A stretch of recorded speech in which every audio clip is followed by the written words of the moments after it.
No viral, no justice. Aduh. Jadi istilah ini belakangan muncul gara-gara kalau ada kasus atau ada masalah harus viral dulu di media sosial, baru polisi turun tangan. Makanya netizen Indonesia sampai mengeluhkan kalau ada kasus nggak diviralkan, maka hukumnya nggak akan berjalan atau hukumnya nggak bakal nggak diproses.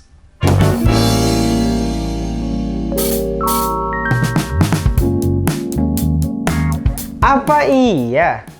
Ini dia beberapa contoh kasus soal dugaan pelecehan seksual pegawai KPI.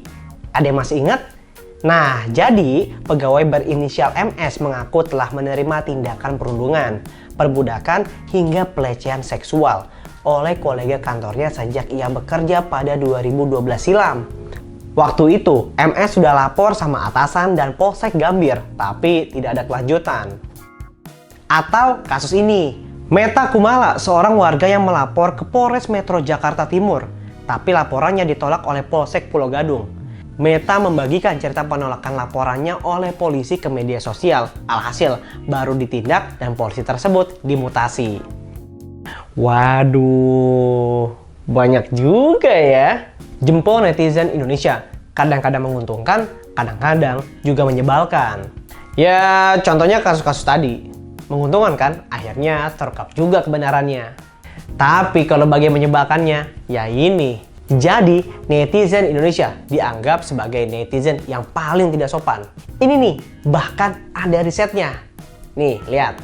Dalam laporan berjudul Digital Civility Index atau DCI, Indonesia berada di urutan ke-29 dari 32 negara yang disurvei untuk tingkat kesopanan di dunia. Ini sekaligus menjadi yang terendah di Asia Tenggara sepanjang 2020. Tingkat kesopanan paling banyak didorong pengguna usia dewasa sebanyak 68%. Usia remaja disebut tidak berkontribusi dalam mundurnya tingkat kesopanan digital di Indonesia pada 2020. Padahal ya, urutan pertama dihuni oleh netizen Singapura, tetangga kita loh.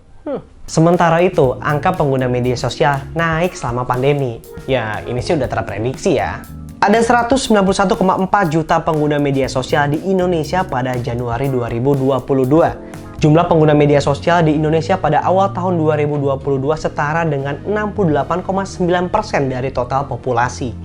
Nah, analisis Kepios dari data Reportal mengungkapkan bahwa pengguna media sosial di Indonesia meningkat 21 juta, yaitu 12,6% antara tahun 2021 dan tahun 2022.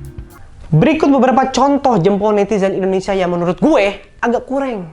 Nih, yang pertama, Instagram Han Sohee, Instagram aktris Korea yang memerankan karakter pelakor di serbu netizen Indonesia. Kedua, caci maki pengantin gay Thailand. Netizen Indonesia dilaporkan juga melontarkan hinaan pada pasangan pengantin gay di Thailand.